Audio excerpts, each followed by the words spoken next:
명절에 자식을 못 오게 하는 건 엄마밖에 없으실 것 같네요. 전에도 말했지만 이제는 명절에도 음식 안 하고 싶어. 몇 날 며칠 힘들고 내내 밥 차리고 치우고 이제 좀 그만하자. 그냥 하시는 말인 줄 알았죠. 그냥 하는 말이 어디 있어. 너희도 내가 가면 불편하잖아. 나도 그래. 자식도 집 떠나면 손님인데 매번 그렇게 떠들썩하게 손님 맞는 게 쉽겠어? 그래도 명절에도 안 모이는 가족이 어디 있어요? 저희는 그러면 앞으로 어딜 가요? 그래도 집이라고 찾아오는 건데.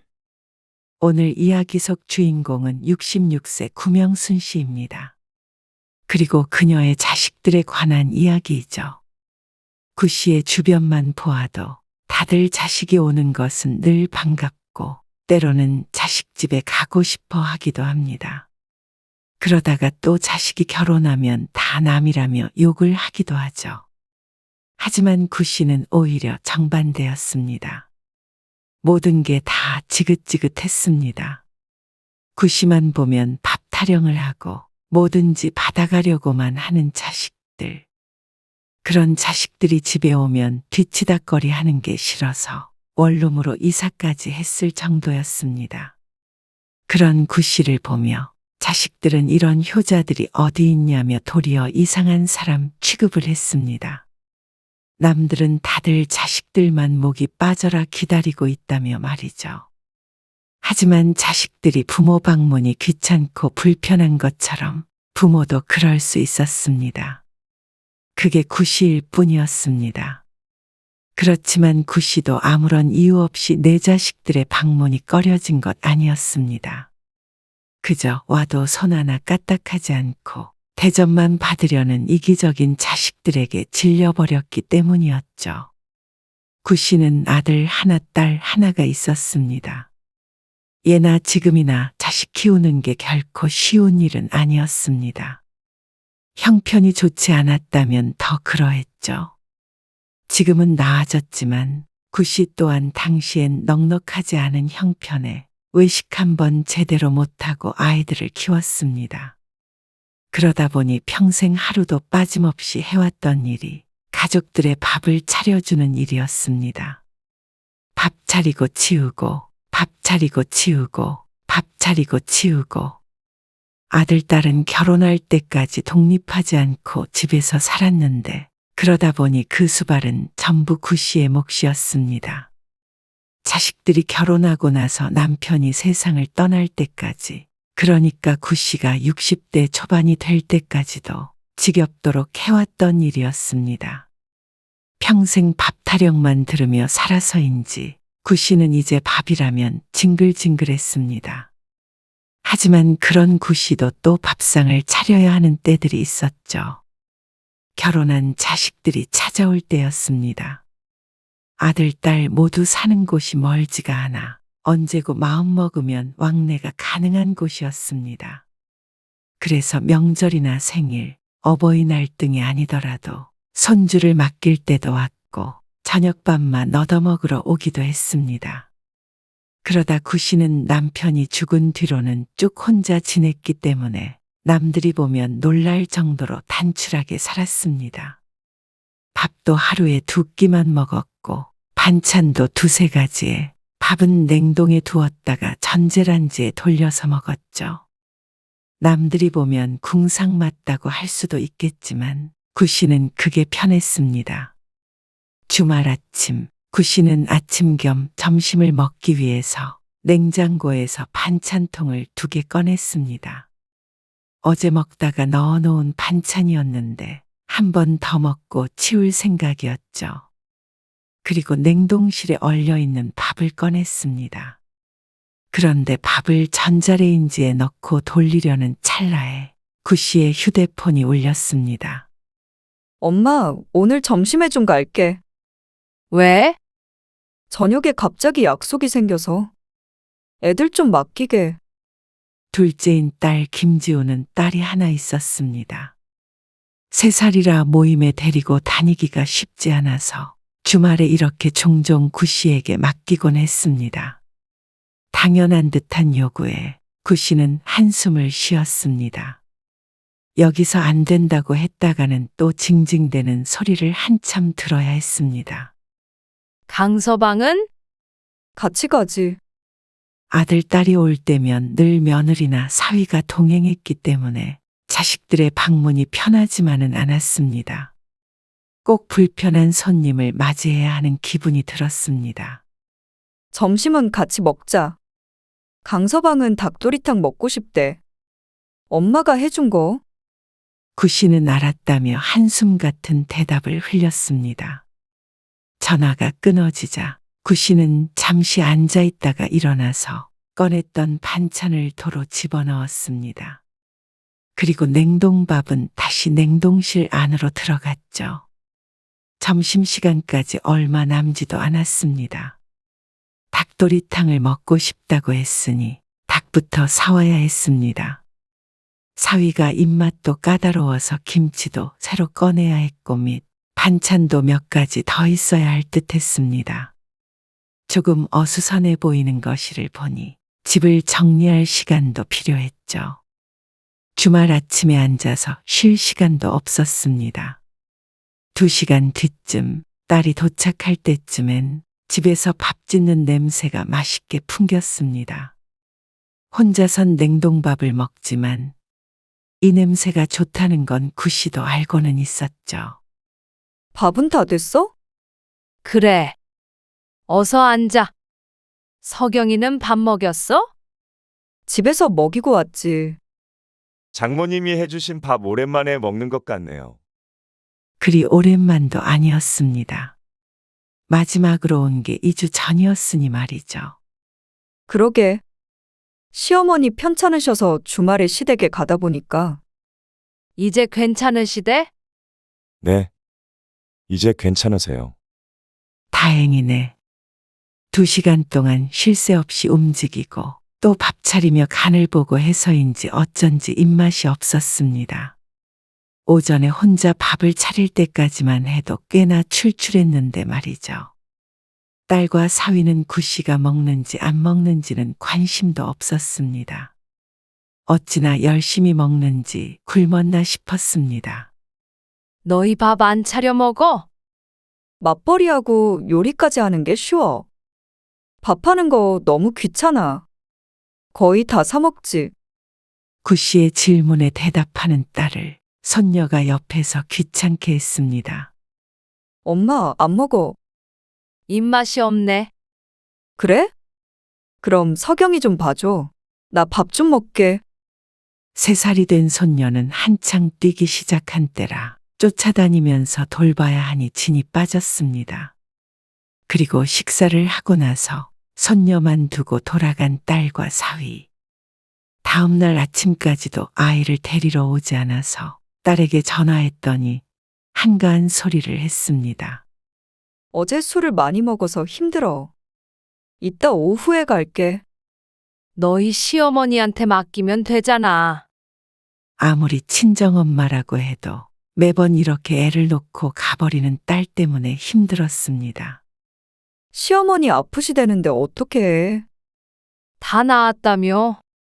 애는 못 봐주시나 보지. 그리고 오후에 찾아온 딸은 또 사위와 함께 밥도 한 끼 얻어먹고 돌아갔습니다. 그렇게 일주일에 이틀이 사라진 기분이 들었죠. 딸만 그런 건 아니었습니다. 첫째인 아들 김종우도 마찬가지로 구 씨를 피곤하게 했습니다. 어머니, 김장은 언제 하실 거예요? 어느 날 며느리에게서 걸려온 전화. 김장이라는 소리에 벌써부터 지치는 기분이 들었습니다.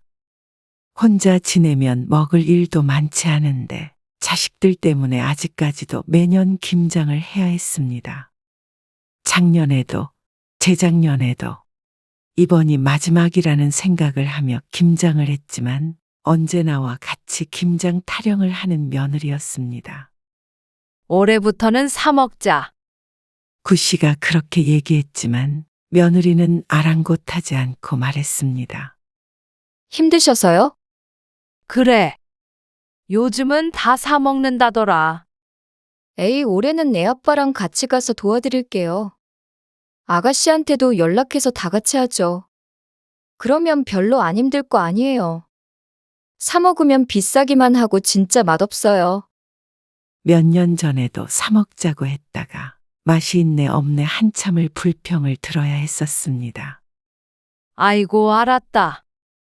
하지만 딸에게 전화를 했지만 김치를 별로 먹지 않아서 작년에도 남았다며 올해는 안 줘도 된다는 말을 했습니다. 그 말은 김장을 도우러는 오지 않겠다는 것이었죠. 한 번도 온 적이 없으니 이번이라고 다를 리는 없었습니다. 그렇게 며느리의 성화에 절인 배추를 사다가 김장 준비를 마쳤는데 당일이 되어서 황당한 통보를 받았습니다. 어쩌죠? 급하게 친정에 좀 가봐야 할 것 같아서요. 큰 기대도 하지 않았습니다. 늘 당연한 듯 요구하는 자식들이 뭐 하나 제대로 도와준 적도 없으니 말이죠.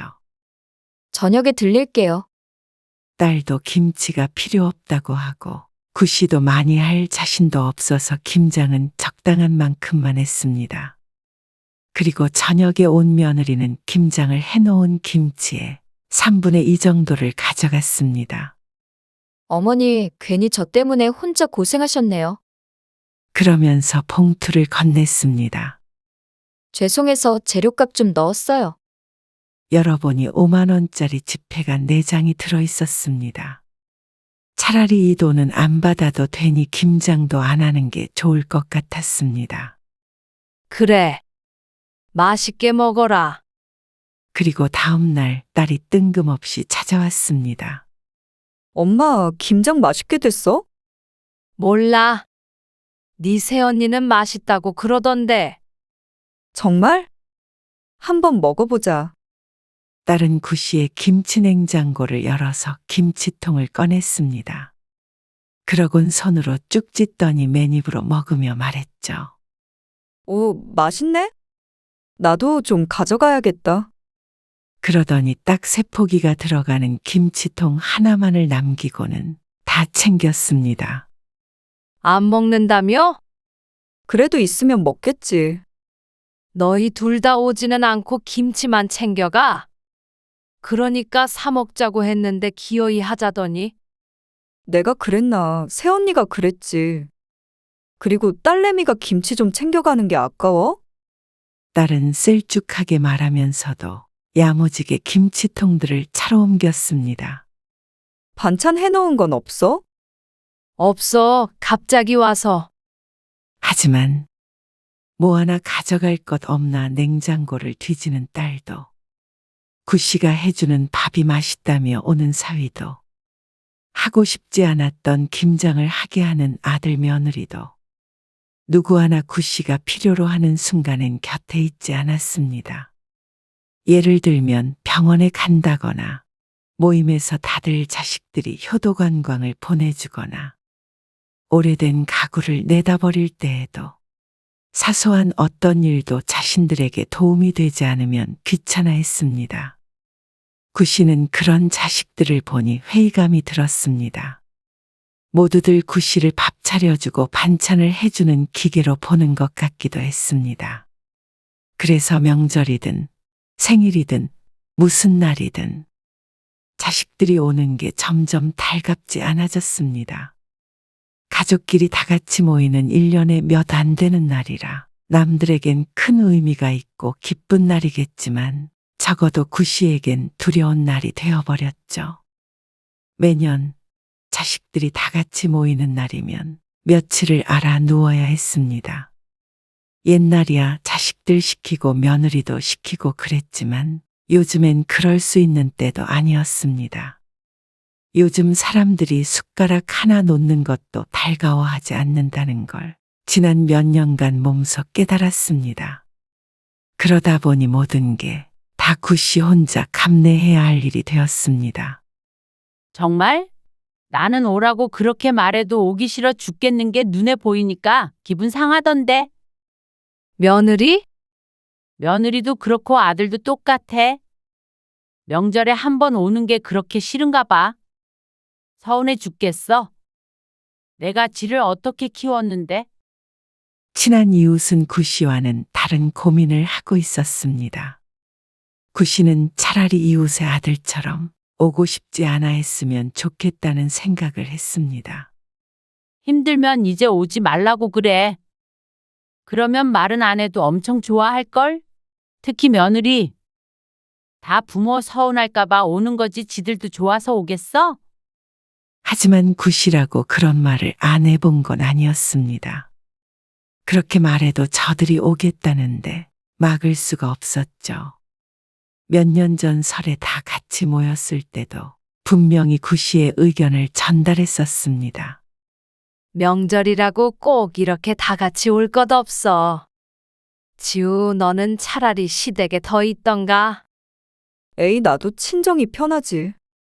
어머님, 저는 갈 친정도 없는데요.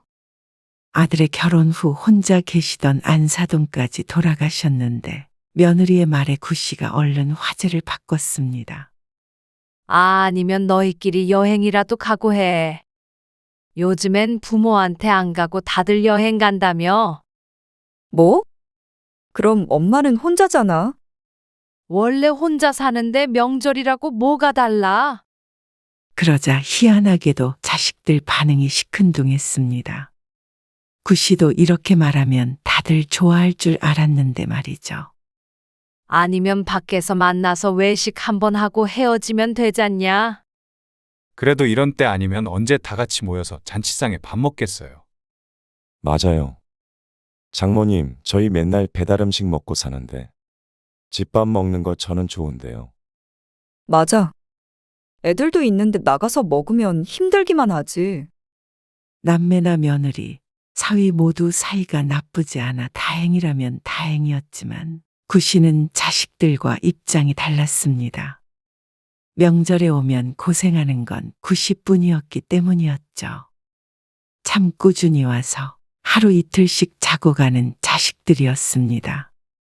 굳이 오겠다는 것 쫓아낼 수도 없어서 매년 무슨 날만 되면 시집살이하는 며느리 마냥 한숨이 나왔습니다. 지난 명절도 마찬가지였습니다. 자식들이 오기 전부터 청소도 해야 했고 제사는 안 지내도 여럿이서 먹을 밥상을 차리려면 손이 이만저만 가는 게 아니었습니다. 갈비찜 했어? 그래. 잡채는? 강서방 잡채 좋아하는데? 했으니까 접시에라도 좀 덜어. 아이 진짜 시댁에서도 일하다 왔는데 친정에서까지 내가 해야 해. 딸은 애를 본다는 핑계로 부엌을 나갔습니다. 아들과 사위는 벌써부터 앉아서 술잔을 기울이고 있었고 며느리는 방에 들어가서 나오지도 않았습니다. 구 씨는 꼭 잔칫집에 일하러 온 식모라도 된 것 같은 기분이었습니다. 애들은 이리저리 뛰어다니고 소리 지르고 누구 하나 구 씨를 도와주는 일이 없었습니다.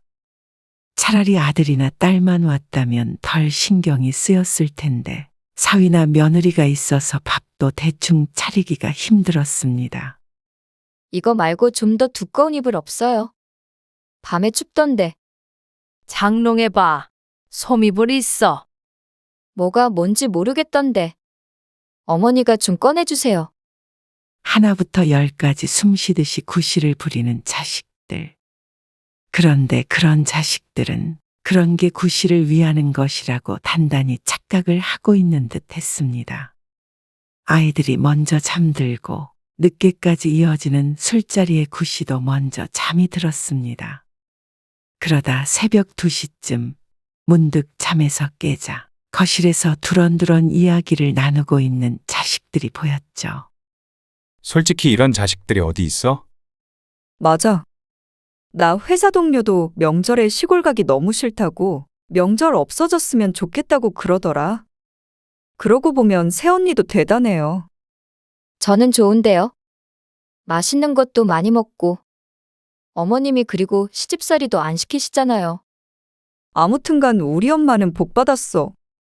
불편해도 늘 와서 이렇게 자식들이 다 효도하니까. 그러면서 이어지는 생색내는 말에 기가 찼습니다. 누군가는 배부른 소리 한다고 생각하겠지만 자식들이 정말 효자 효녀였다면 엄마가 자신들의 집에 가더라도 구씨가 하는 것만큼 대접을 해줘야 맞았습니다. 구씨는 얼마 뒤에 잠깐 들른 아들네 집에서 대접을 받게 되었습니다. 푸대접도 대접이라면 말이죠. 집에 먹을 것도 없고 애들도 숙제랑 공부도 해야 되고 뭘 내오라고 한 적도 없는데 뭐가 그렇게 불편한지. 구씨네 집에 오면 내 집처럼 드러누워 있던 며느리는 구씨가 방문하니 표정을 숨기질 못했습니다. 자고 가실 거예요? 아니, 하도 반찬 타령해서 전해주려고 들렸다. 그제서야 안심하는 표정을 짓는 아들 며느리. 밥상이라도 차려주길 기대한 건 아니었지만 너무한다 싶었습니다. 이게 아들네가 말했던 효도라는 건가 싶었습니다. 결국 그날 밥도 한 끼 못 얻어먹고 나오면서 참 많은 생각이 들었습니다. 불편한 건 당연히 이해했습니다. 구씨도 집에 자식들이 오면 불편한데 반대의 경우엔 더하겠죠. 하지만 왜 자기들만 불편하다고 생각하는지 모를 노릇이었습니다. 자식들이 뉴스에 나오는 자식들처럼 폐륜을 저지른 것도 아니었고 사이가 안 좋은 것도 아니었습니다. 다른 나쁜 자식들과 비교할 수도 없겠지만 자식이기에 분명 이기적인 면이 있었습니다. 부모는 늘 희생하는 게 당연하고 자신들을 위해 존재하는 것이라고 생각했죠. 그래서 구씨가 자신들에게 해주는 모든 것들이 구씨에게도 기쁜 일이라고 착각을 하곤 했습니다. 이러다가는 죽을 때까지 자식들 대접만 내주다가 갈 것 같았습니다. 그래서 구씨도 자식들과 조금 거리를 두며 살아야겠다 싶었습니다. 엄마, 다음 주에 애엄마가 묵은지 좀 가지러 간다는데요. 묵은지 얼마 없어. 그냥 사 먹어. 몰라요. 비싸대요. 명절을 얼마 앞두지 않은 어느 날 아들에게서 전화가 왔습니다. 구씨는 더 이상 자식들이 자신의 집에 들락날락 거리는 걸 원치 않았습니다. 반찬도 김치도 어지간하면 사서 먹어. 널린 게 반찬 가게인데 아무렴 엄마가 하는 것보다 맛없겠니? 그러자 아들은 무척 섭섭해했습니다. 이런 구씨를 전혀 이해하지 못하겠다는 듯이 대꾸했습니다. 진짜 이상하네요. 주변에 들어보면 다른 엄마들은 반찬에서 가져다 주기도 하고 하지 말라 그래도 김장해서 준다고들 하는데 저희는 먹고 싶어도 못 먹네요. 남들에게 물어보세요. 자식들 먹이는 게 제일 행복하다고 그러지. 언제까지 너희 먹을 것까지 해줘야 하는 거야? 그렇게 힘든 것도 아니고 매일 가져가는 것도 아닌데요. 아들이 한숨을 쉬었습니다. 뭐 그건 알았어요. 근데 묵은지는 애엄마가 꼭 엄마가 담근 걸로 가져와야 한대요. 그럼 명절에 가서 챙겨올게요. 또 그놈의 명절 얘기를 꺼내는 아들의 말을 구씨가 막았습니다. 이번 명절에 모임에서 여행 가기로 했어. 네? 여행을요? 그래. 여럿이서 같이 가기로 했어. 명절에요? 그분들은 자식들 없으시대요? 자식들도 요즘엔 다 지들끼리 놀지. 아니, 갑자기 무슨 말씀이세요? 그러니까 너희들도 어딜 여행이라도 가던가 하라는 말이지. 갑자기 어디로 여행을 가요? 아니면 집에서라도 너희들끼리 오붓하게 있어. 아들은 기가 막힌다는 듯이 몇 번 헛웃음을 지었습니다. 사실 여행 일정 같은 건 없었습니다. 그저 집에서 편히 쉬고 싶었죠. 그런데 오지 말라고 했다가는 서운하네 어쩌네 잔소리만 들을 게 뻔해서 하는 수 없이 거짓말을 했습니다. 구씨의 입장에선 선의의 거짓말이었습니다. 여행 일정이 있다니 어쩔 수 없었는지 아들은 전화를 끊었습니다. 그러자 얼마 뒤에 딸에게서도 전화가 왔습니다. 갑자기 웬 여행이냐며 그럼 명절에 누구 집에서 모여야 되냐고 불평을 했습니다. 오빠가 우리 집으로 오겠다는데 나도 시집에 있다가 돌아와서 또 손님 맞으려면 힘든데. 그럼 네가 가면 되잖아. 그렇게 얘기했더니 새언니가 안 된다잖아. 참나. 시켜 먹자고 그래도 힘들다고. 그러면 그냥 따로 쉬면 되지. 안 그래도 그렇게 해야겠어. 나는 뭐 안 힘드나? 아무튼 새언니는 손에 물 한 방울 안 묻히려고 한다니까. 그건 딸도 마찬가지였는데 그 말은 구씨도 속으로만 삼켰습니다. 그렇게 처음으로 혼자 보내는 명절. 세상 편했습니다. 밥도 평소처럼 간단하게 차려 먹고 거실에 앉아서 TV나 보고 있자니 몸도 마음도 편했죠. 아들, 딸들도 다들 저들끼리 알아서 좋은 시간 보내고 있겠거니 생각했습니다. 그런데 연휴 첫날 저녁 늦은 시간에 소파에 드러 누워있던 구씨는 현관문 비밀번호를 누르는 소리를 듣고는 놀라서 몸을 일으켰습니다. 삐삐삐 소리가 멈추고 문이 덜컥 열렸습니다. 그리고 마주보게 된 아들과 구씨. 엄마, 여행 안 가셨어요? 등 뒤로 땀이 삐질 나는 것 같았습니다. 뭐라고 둘러대려고 입을 여는데 그보다 먼저 아들이 인상을 쓰며 말했습니다. 여행 안 가신 거예요? 그럼 거짓말 하신 거예요? 아니, 왜 집에 계시면서? 아들이 빈 김치통을 바닥에 내려놓고는 거실에 앉았습니다. 명절에 자식을 못 오게 하는 건 엄마밖에 없으실 것 같네요. 저들도 서로 집에 찾아가는 게 달갑지 않아서 안 모이기로 했다면서 어째서 구씨는 그러면 안 되는지 몰랐습니다. 이제는 명절에도 음식 안 하고 싶어. 몇 날 며칠 힘들고 내내 밥 차리고 치우고 이제 좀 그만하자. 지난번에도 말했잖아. 차라리 밖에서 사 먹자고. 아니면 따로 여행을 다니자고. 그냥 하시는 말인 줄 알았죠. 그냥 하는 말이 어디 있어. 너희도 내가 가면 불편하잖아. 나도 그래. 밥 차리는 것도 신경이 쓰여 힘들고. 자식도 집 떠나면 손님인데 매번 그렇게 떠들썩하게 손님 맞는 게 편하겠어? 그리고 김치도 좀 사 먹고 말이야. 구씨가 바닥에 놓인 김치통을 가리키며 말했습니다. 그런 건 사 먹는다 쳐요. 그래도 명절에도 안 모이는 가족이 어디 있어요? 저희는 그러면 앞으로 어딜 가요? 그래도 집이라고 찾아오는 건데. 그 말에 또다시 죄책감이 들었습니다. 하지만 그 죄책감 때문에 그 고생을 해가면서 자식들 맞이하는 건 이제는 지쳤습니다. 그리고 앞으로 10년, 20년 더 할 자신도 없었죠. 그런데 아들은 나름 절충안이라며 제안을 했습니다. 음식 차리고 준비하는 게 힘드시다는 거죠? 그럼 명절의 음식은 각자에서 오는 걸로 하죠. 사오든 시켜 먹든. 엄마는 밥 차리지 마세요, 그럼. 예전 같았으면 좋아했겠지만 조용히 혼자 있는 명절이 더 좋았습니다.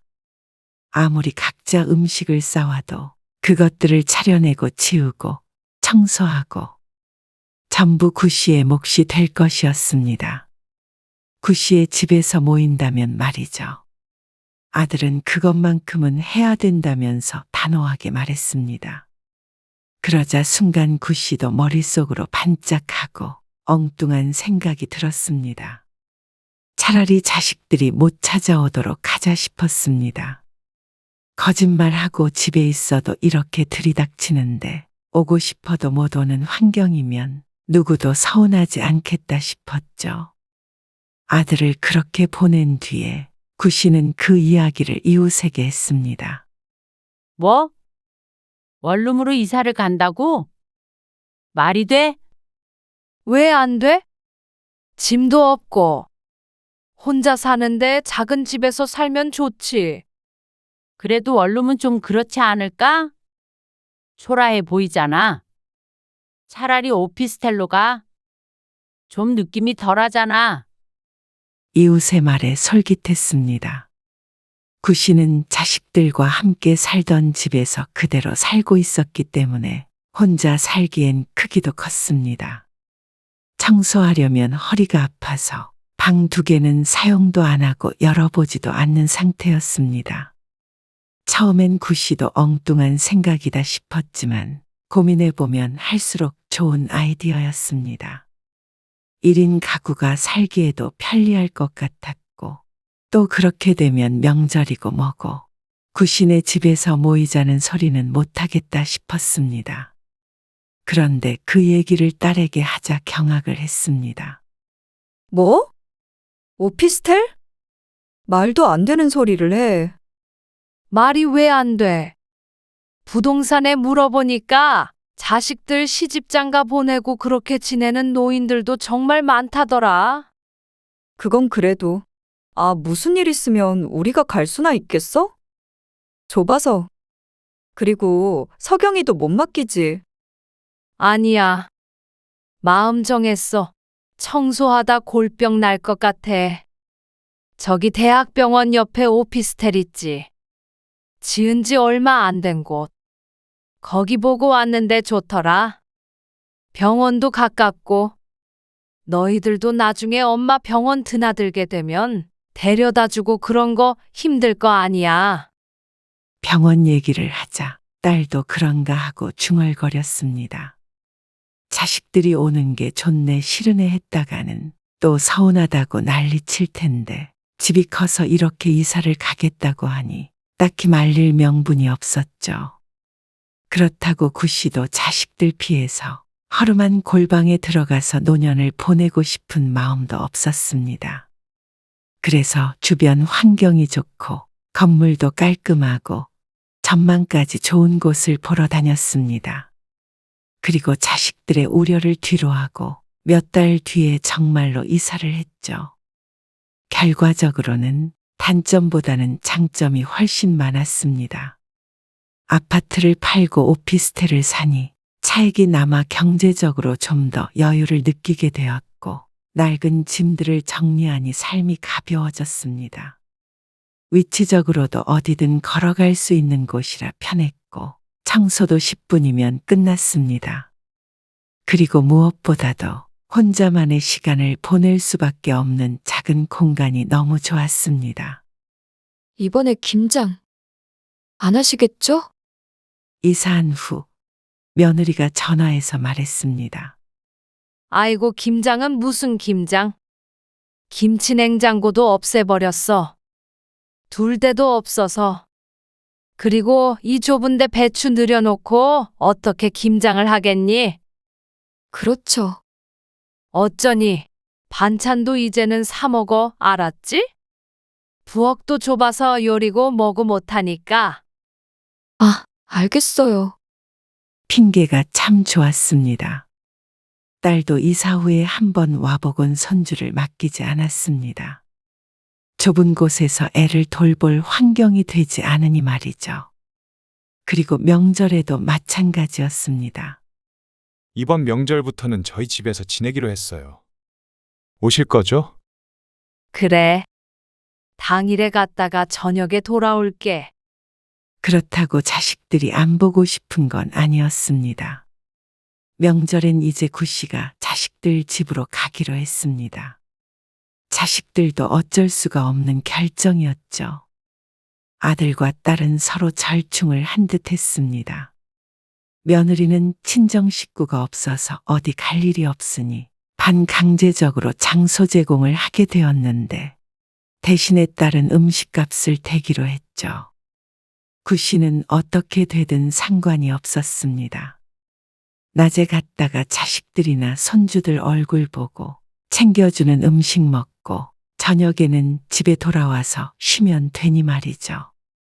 앞으로 자식들이 고생 좀 하겠다 싶었지만 그렇게 모이고 싶다는데 모이고 싶은 사람들이 알아서 하게 두었습니다. 나중에 힘들면 나가서 사 먹자는 말이 나올 테죠. 진작에 이렇게 할 걸 하는 생각이 들었습니다. 속 시원하게 너희가 오는 게 싫다고 왜 말을 안 하냐 할 수도 있겠지만 구 씨는 자식들을 사랑했습니다. 그저 이제는 자식들 때문에 힘들고 또 원망하게 되는 일은 그만하자 싶은 것이었습니다. 어쨌거나 자식들과 사이도 틀어지지 않았고 지금의 삶도 매우 만족을 하고 있었으니 누구도 마음 상하는 일 없는 해피엔딩이었습니다.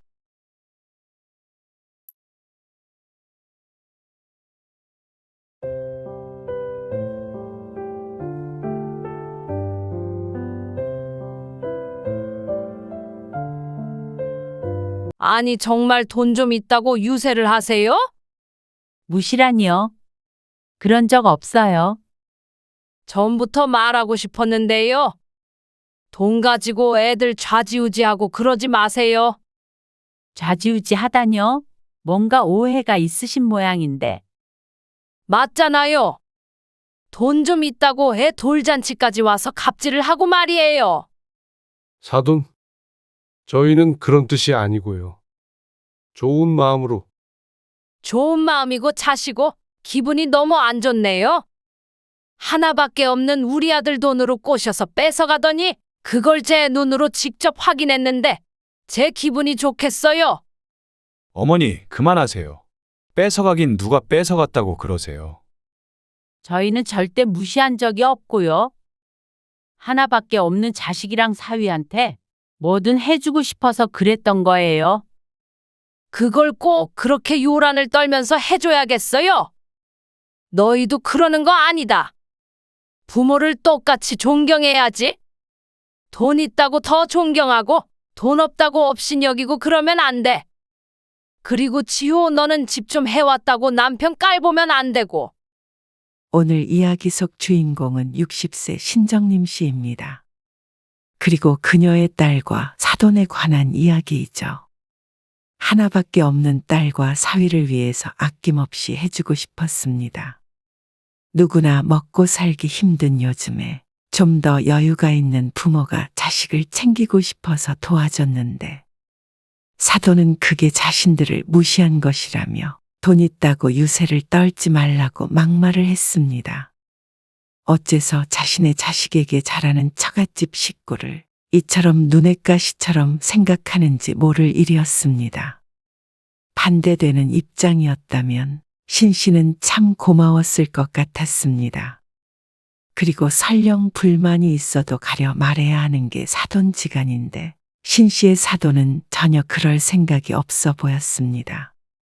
할 말 못할 말 구분 못하고 쏘아대는 사돈네. 무슨 자격지심으로 그러는지는 몰라도 신 씨도 더 이상은 도저히 참아 넘길 수가 없었습니다. 그렇게 돈으로 생색내지 말라니까 본때를 보여줄 생각이었습니다. 신 씨는 외동딸이 있었습니다. 이름은 박지효입니다. 신 씨의 딸은 대학을 졸업한 뒤에 곧바로 직장에 들어갔고 그때까지도 신 씨와 함께 살았습니다. 그리고 회사에서 만난 동료와 3년 정도 연애를 했습니다. 연애 기간 동안 신 씨도 몇 번 본 적이 있던 딸의 남자친구는 성격이 좋고 다정해서 신 씨도 무척 마음에 들어 했습니다. 그리고 딸이 딱 30이 되었을 때 신 씨에게 말했습니다. 사실 준석 씨랑 결혼 얘기가 나오고 있어. 정말이야? 너무 잘 됐다. 신 씨는 쌍수를 들고 환영했습니다. 그런데 어쩐지 딸의 표정이 좋지 않았죠. 근데 고민이 있어. 준석 씨 쪽이 좀 걱정되는 게 있어서. 왜? 뭐가 걱정인데? 무슨 문제 있대? 신 씨가 의아하게 묻자 딸이 머뭇거리며 이야기를 털어놨습니다. 부모님이 조금 어려우신가 봐. 그래서 결혼하는데 지원을 못 해주신다고 그러네. 그럴 수도 있다고 생각했습니다. 누구나 자식 결혼에 돈을 보탤 수 있는 건 아닐 테니 말이죠. 근데 내가 걱정되는 건 그동안 부모님한테 생활비도 다달이 드렸었나 봐. 근데 부모님이 결혼하고 나서도 어느 정도씩은 받기를 원하신대. 그래서 모아둔 돈은 없대?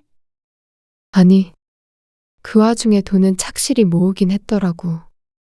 근데 사정이 그러니까 나도 고민이 돼. 받지는 못하고 계속 도움만 드려야 되는 상황이니까. 몇십만 원이 많지 않은 것 같지만 이 30년이라고 생각하면 너무 큰 돈이잖아. 딸은 심각하게 말을 했고 신씨 또한 잠시 생각에 잠겼습니다. 딸의 말도 틀린 말은 아니었습니다. 시작도 하기 전에 부담감부터 느끼게 되니 망설여지는 게 이해가 갔죠. 하지만 신씨도 남편과 함께 정말 없이 시작했고 양가 부모님이 돌아가실 때까지 부양을 하며 살았습니다. 그래도 행복한 가정을 이루고 잘 살았죠. 그래서 만약 그게 딸의 결혼에 있어서 유일한 장애물이라면 사람을 먼저 보라고 해주고 싶었습니다. 신씨가 보기에도 사위는 사람이 참 좋았으니 말이죠. 딸은 신씨의 말을 듣고 자신도 결혼은 꼭 하고 싶다고 했습니다. 사실 나도 결혼하고 싶은 마음이 크니까 고민도 하고 있는 거겠지. 신씨가 적극적으로 설득한 것은 아니었고 이미 딸의 마음은 많이 기울어진 듯 했습니다. 신씨도 사돈의 재산 상황은 크게 개의치 않았습니다. 형편이 좋은 건 아니었지만 그래도 꾸준히 경제 활동은 하고 있다고 하니 말이죠. 그런 생각은 남편도 마찬가지였습니다. 집은 엄마 아빠가 해줄게. 그러면 너희 생활비 부담은 좀 덜할 거 아니야. 그러자 딸이 놀란 표정을 지었습니다. 정말? 그래. 집이야 있는 사람이 하면 되는 거지. 요즘 집 사는데 남자 여자가 있는 것도 아니고. 네 아빠 말이 맞아? 그러니까 부모님한테 생활비 조금씩 드리는 거는 너무 아깝게 생각하지 마.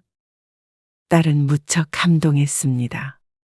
그리고 그건 예비 사위도 마찬가지였는지 그날 저녁에 따로 전화가 오기도 했습니다. 정말 감사하다며 잘 살겠다고 젖은 목소리로 말하는 예비 사위 덕에 신씨 부부는 집을 사주는 게 전혀 아깝지가 않았죠. 그렇게 신씨는 딸을 결혼시켰습니다.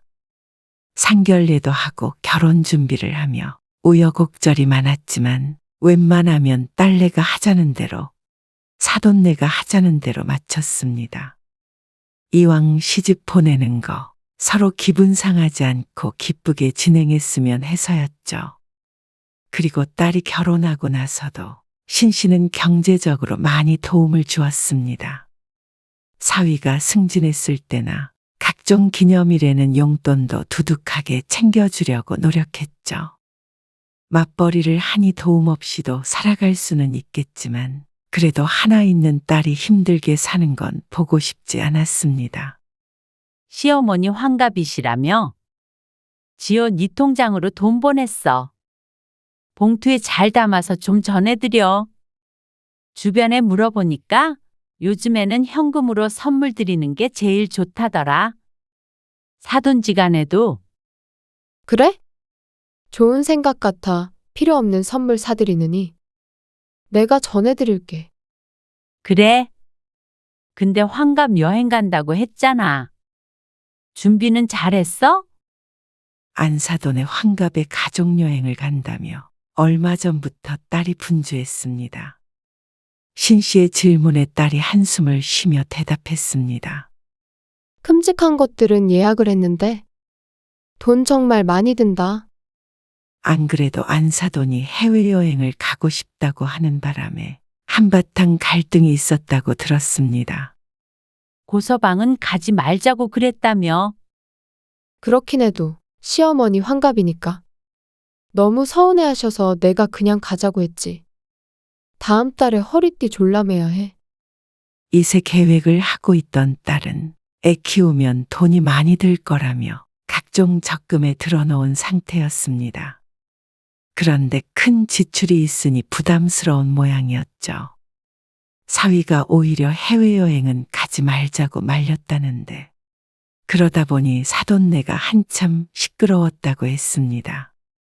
그래도 가게 됐으니까 잘 모시고 다녀와. 그리고 그 다음 해 남편의 생일이었습니다. 작년엔 시부모님 모시고 다녀왔으니까. 올해는 엄마 아빠랑 같이 해외여행 한번 가려고 하는데 어때? 딸의 말에 신씨도 반가웠습니다. 딸이 결혼하고 난 뒤로 자주 보지 못했는데 남편의 생일을 핑계로 함께 여행한다면 좋은 추억이 될 것 같았죠. 고서방이 알아보겠다고 했는데 엄마는 어디 가면 좋겠어? 딸과 사위의 마음이 참 고마웠습니다. 사돈네 환갑 여행에서 돈을 많이 써서 한동안 짠순이처럼 살았던 딸을 알기에 신씨는 딸에게 말했습니다. 엄마 아빠는 한적한 데 갔으면 좋겠는데. 너희가 알아서 알아봐줘. 그리고 여행 경비는 엄마 아빠가 낼게.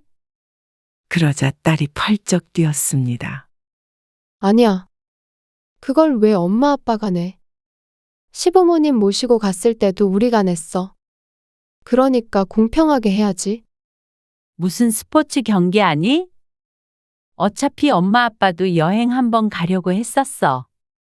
너희 둘만 추가하는 거니까 여행 경비는 엄마가 낼게. 그 돈 있으면 너희 둘이 맛있는 거 사 먹어.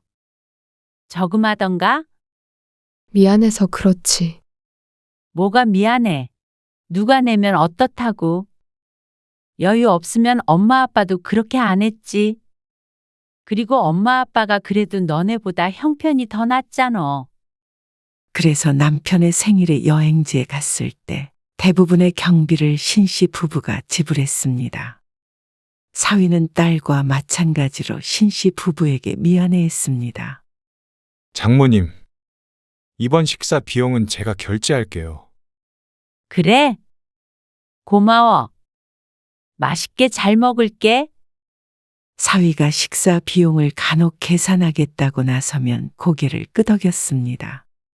그렇게라도 하지 않으면 딸이나 사위의 마음이 불편할 것 같아서였죠. 식당에 들어가서 기다리는데 딸의 전화가 울렸습니다. 잠깐만. 시어머니 전화가 와서. 그래. 전화 받고 와.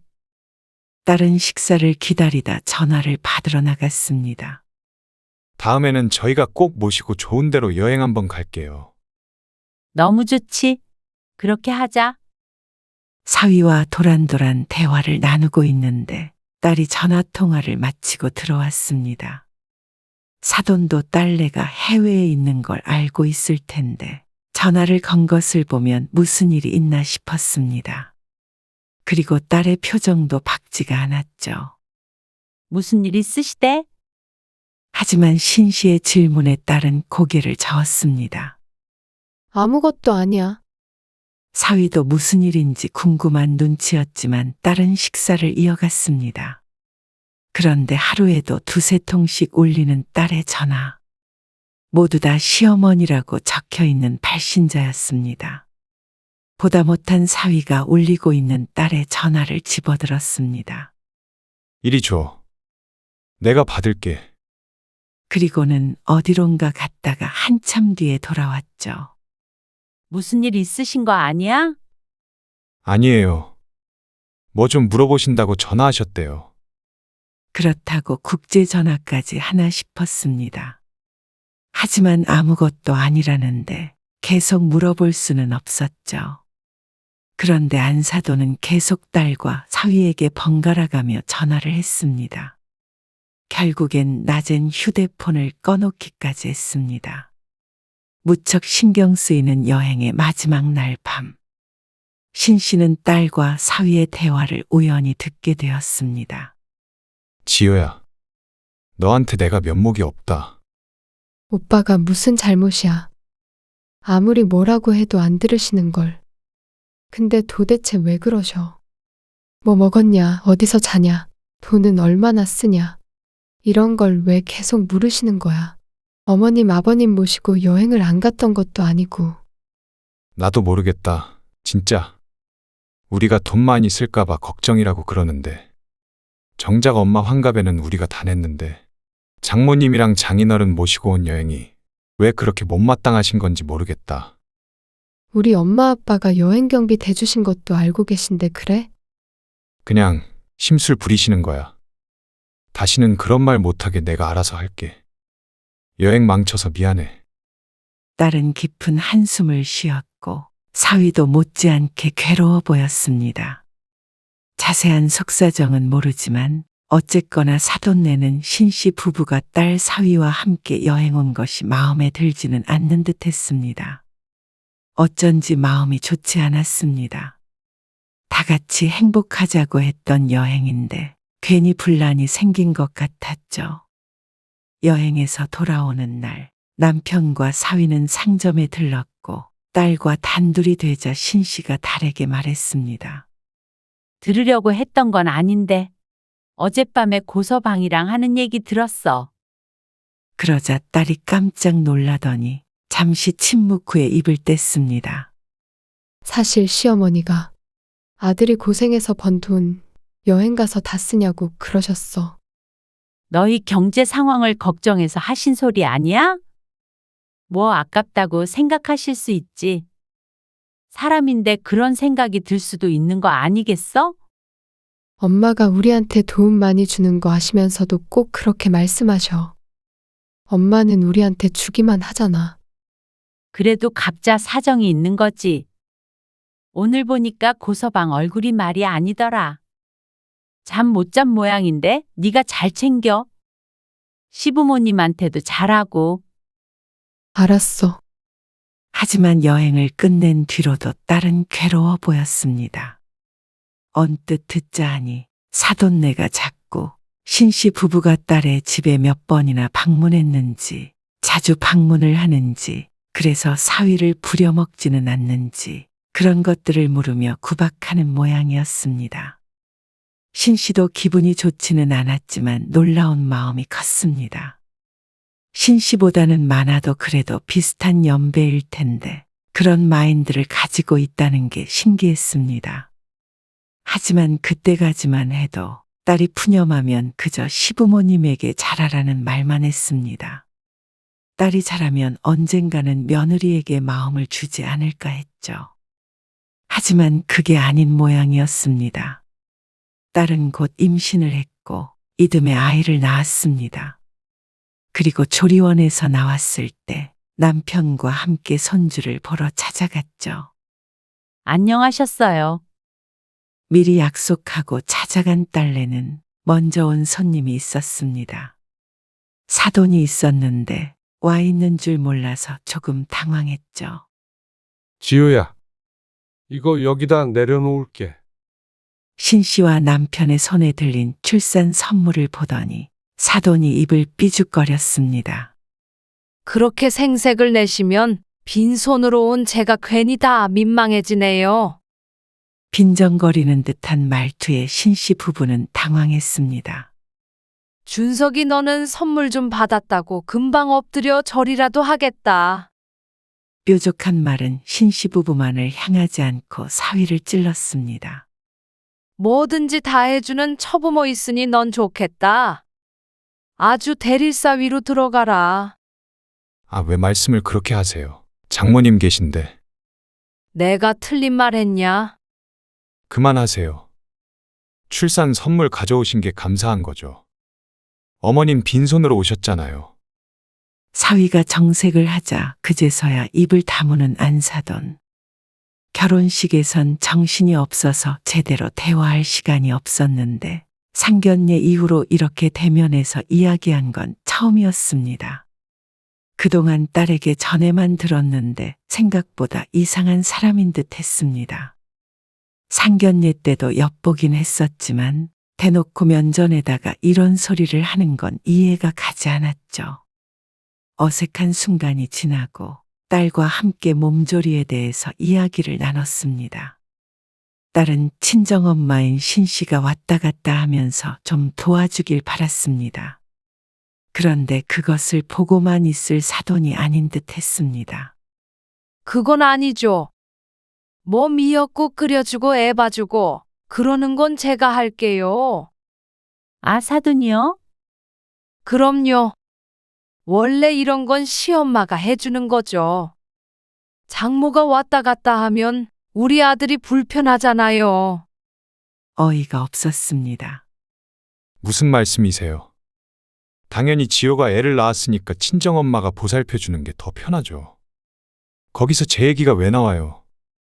그러자 이어지는 사돈의 말은 더 기가 막혔죠. 지금 집 사준 게 네 장모라고 편드니? 그 핑계로 얼마나 자주 드나들길래? 신 씨가 딸의 집에 방문한 건 한 손으로도 꼽을 수 있을 정도로 적었습니다. 그러는 안사돈은 딸이 힘겨울 만큼 뻔질나게 드나든 것으로 알고 있었습니다. 무슨 말씀을 하시는 거예요? 너는 좀 가만히 있어. 팔불출이라고 소문내니? 내가 밥도 차려주고 한다니까? 그러자 딸의 얼굴이 시커멓게 변했습니다. 눈앞이 깜깜해진 듯한 표정이었죠. 차라리 사람을 쓸게요. 신경 쓰지 마세요. 사위의 말에 신 씨도 더는 말을 보태지 않았습니다. 여기서 자신이 해주겠다고 했다가는 일만 커지고 괴로워지는 건 딸과 사위일 듯 했습니다. 아무튼간 돈 아까운 줄 몰라? 그럴 돈 있으면 나눠줘라. 끝까지 궁시렁거리는 사돈 때문에 사위의 미간이 펴지질 않았습니다. 신 씨는 그날 이후로 딸의 집에 발길을 하지 않았습니다. 또 신 씨가 드나드는 걸 알면 그놈의 시모가 나타나서 난리를 칠까봐 그냥 도우미를 쓰는 비용을 보태주었습니다. 사돈은 애 보러 안 가시니? 아니, 준석 오빠가 못 오시게 해. 신 씨가 딸과 통화하며 묻자 딸이 대답했습니다. 애 면역 약하다고 오지 말라 그러니까 안 좋아하시긴 해도 어쩔 수 없이 안 오시지. 차라리 그러는 게 서로의 정신 건강에 좋을 것 같았습니다. 그나마 사위가 단호해서 다행인 듯 했지만 그래도 딸의 앞날이 걱정이 되긴 했습니다. 그러던 어느 날 시간은 흘러 손주의 돌이 될 때쯤이었습니다. 돌잔치는 그냥 가족끼리 작게 하게. 아무도 초대 안 하고? 그냥 직계 가족만. 엄마 아빠랑 시부모님만 초대하면 끝이지 뭐. 좋은 데서 맛있는 거 먹고 사진 찍고. 그렇게만 하려고. 그래? 그것도 좋지? 호텔 예약할 거야. 6명이니까 큰 방 아니어도 될 것 같아. 사위도 외동아들이다 보니 양가 가족을 합쳐도 무척 단촐했습니다. 안사돈을 봐야 하는 건 고역일 테지만 간소하니 좋은 아이디어라고 생각했죠. 그리고 당일이 되었을 때 신씨 부부와 딸 부부 그리고 사돈 내외까지 전부 모이게 되었습니다. 아무리 인원이 없어도 좋은 호텔에서 코스 요리를 예약했다는 딸 부부가 돈을 많이 들였을 것 같았습니다. 하나밖에 없는 딸에 하나밖에 없는 손주 돌잔치이니만큼 봉투엔 축의금도 넉넉하게 넣었습니다. 초대한 손님이 없으니 그렇지 않으면 딸내가 손해를 볼 것 같아서였죠. 그리고 손주에게 순금 반지도 선물로 주었습니다. 생각 같아서는 더 해주고 싶어도 또 생색낸다고 할까봐 자제했습니다. 나오는 음식들은 하나같이 고급스러웠습니다. 사돈네도 돌잔치를 작게 한다고 할 때는 불만이 있었다던데 막상 와보니 좋은 듯 했습니다. 그때 직원이 다가와서 어떤 와인을 마실지 물었습니다. 사위가 뭐라고 대답을 하기도 전에 안사돈이 말했습니다. 이거 뭔지는 몰라도 한번 먹어보고 싶네. 하필이면 골라도 무척이나 고가의 와인을 고른 안사돈. 딸과 사위가 당황한 게 느껴졌습니다. 아이고 비싸긴 하다. 근데 이렇게 좋은 날에 이왕 좋은 데 온 거 이런 것도 마셔봐야 하는 거 아니야? 이럴 때 아끼면 바보야. 그렇게 아들이 번 돈이 아깝다더니 그것도 아닌 모양이었습니다. 딸과 사위는 차마 안 된다고는 못하고 울며 겨자 먹기로 주문을 했습니다. 안사돈의 말대로 좋은 날이니 말이죠.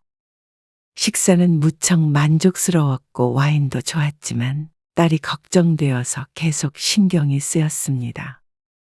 그건 남편도 마찬가지인 모양이었습니다.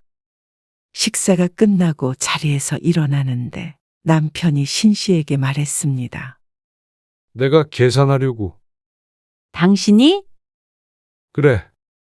아까 보니까 코스 요리도 엄청 비싸던데. 돌잔치에 밥값이 더 나가면 되겠어. 그래도 당신이 계산해버리면 사돈네가 좀 그럴 수도 있잖아. 그냥 가서 조용히 계산만 하면 되지.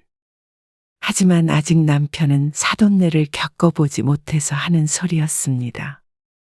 그래도 좀 그래. 차라리 지효한테 축의금을 더 넣어줘. 계산은 직접 하라고 하고. 그런가? 그렇게 하던가. 어쨌거나 당신이 알아서 넣어줘. 그런데 신 씨가 입금을 하자마자 휴대폰이 울렸는지 딸이 확인하고는 깜짝 놀란 눈을 했습니다. 사위와 쑥덕거리더니 신 씨를 보며 말했죠. 엄마, 잠깐만 얘기 좀 해. 그러더니 신 씨를 데리곤 화장실 쪽으로 갔습니다. 그러자 사위가 먼저 입을 열었습니다. 장모님, 축의금 주셨는데 왜 또 보내셨어요?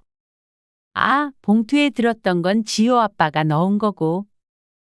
나는 따로 입금한 거야. 뽑아오는 걸 깜박해가지고. 근데 어떻게 이런 데를 예약했어? 너무 좋더라. 그건 그런데 너무 많이 주셨어요. 좋은 날 가족들이랑 좋은 시간 보냈는데 뭐. 계산하는데 보태던가? 나중에 애기 옷 사주던가 하면 되지. 신 씨 부부는 평범한 직장에 다니는 딸과 사위가 부담이 될까봐 걱정이 됐습니다. 시부모 생활비도 보태고 이제 애까지 키우고 살려면 빠듯할 것이었습니다. 그런데 하필이면 그 장면을 화장실에 오던 안사돈이 보고 말았습니다. 아니 정말? 돈 좀 있다고 이렇게 유세를 하세요? 그러면 우리는 뭐가 돼요? 다짜고짜 따지고 드는 안사돈. 벌써부터 머리가 아팠습니다. 이렇게 저희를 무시하시면 안 되죠. 무시라니요? 그런 적 없어요. 오히려 계산해주고 싶은 걸 무시한다고 할까봐 참고 축의금이란 명목하에 입금을 했던 것이었습니다. 그냥 못 준 축의금 준 거예요. 참, 그래도 이건 아니죠. 우리는 뭐 돈이 없어서 더 안 해주는 줄 아세요? 이래놓고는 비싼 와인 주문했다고 뒤에서 흉볼 것 뻔히 알아요. 아니, 무슨 말씀하세요? 어머니, 사위가 말리자 안사돈은 더 날뛰었습니다. 전부터 말하고 싶었는데요. 돈 가지고 애들 좌지우지하고 그러지 마세요. 좌지우지 하다뇨? 맞잖아요. 돈 좀 있다고 애 돌잔치까지 와서 갑질을 하고 말이에요. 도대체가 무슨 소리를 하고 있는지 하나도 이해가 안 갔습니다. 집 사줬다고 저희를 깔보고 애들한테 이거 사주고 저거 사주고 용돈 주고 그러면 그거 안 주는 시부모를 며느리가 무시하지 않겠어요? 자식 그렇게 키우는 거 아니에요. 사돈, 저희는 그런 뜻이 아니고요. 좋은 마음으로. 좋은 마음이고 자시고 기분이 너무 안 좋네요. 하나밖에 없는 우리 아들 돈으로 꼬셔서 뺏어가더니 그걸 제 눈으로 직접 확인했는데 기분이 좋겠어요? 뺏어가긴 누가 뺏어갔다고 그러세요? 사위가 말리면 말릴수록 사돈은 노발대발하며 날뛰었습니다. 주내영은 신씨 부부가 자신들을 무시하고 있다는 것이었죠. 저희는 절대 무시한 적이 없고요. 하나밖에 없는 자식이랑 사위한테 뭐든 해주고 싶어서 그랬던 거예요. 그걸 꼭 그렇게 요란을 떨면서 해줘야겠어요? 점점 선을 넘는 말에 신씨도 남편도 표정이 굳어져 갔습니다. 너희도 그러는 거 아니다. 부모를 똑같이 존경해야지. 돈 있다고 더 존경하고 돈 없다고 업신여기고 그러면 안 돼. 그리고 지호 너는 집 좀 해왔다고 남편 깔보면 안 되고. 어머니, 업신여기는 것은 사돈이었습니다. 그동안 딸에게 어떻게 했는지 신씨가 모르는 것이 아니었습니다. 시간이 지나면 나아지겠거니 하고 참고 있었던 것이었죠. 그럼 더 이상 애들 지원 안 해주면 되겠습니까? 참다 못한 남편이 말했습니다. 사돈께서 그렇게 생각해 오셨다면 이제는 저희도 애들 안 도와주겠습니다. 그러면 서로 얼굴 붉힐 일도 없겠죠. 그럴게요. 이제는 돈 한 푼 안 줄 테니까 이만하죠? 참나? 사람을 이상한 사람을 만드네. 지금 누가 봐도 사돈네가 잘못한 거잖아요. 돌잔치에 애들한테 뒤에서 돈이나 찔러주고 사람 우습게 만들었잖아요. 알겠으니까 사돈 뜻대로 하겠다는 거잖아요. 그렇게 원하던 대로 집도 돌려받을게요. 뭐라고요? 돈 가지고 유세 떨지 말라면서요. 그러면 그 집도 꼴 보기 싫으실 거 아니에요. 그렇게 할게요. 그러자 옆에서 사위가 말했습니다. 네. 그렇게 할게요. 장모님이 다시 가져가세요. 야, 고준석? 장난해? 그걸 원하신 거 아니었어요? 그래도 줬던 걸 뺏어? 신씨는 난리치는 사돈을 뒤로하고 서둘러 호텔을 빠져나왔습니다. 사위와 딸이 그런 신씨 부부를 쫓아나왔습니다. 죄송해요. 집은 그냥 해본 소리고 나중에 얘기하자. 도저히 웃으며 말할 수 있는 상황이 아니었습니다. 그날 밤엔 신씨도 남편도 잠을 설쳤습니다. 딸 결혼을 잘못 시켰구나 하는 생각마저 들었습니다. 무슨 자격지심이 있는지 몰라도 뭘 하든 꼬투리를 잡으니 당해낼 재간이 없었습니다. 그런 사람이 딸의 시어머니라고 생각하니 가슴이 꽉 막힌 듯 답답했죠.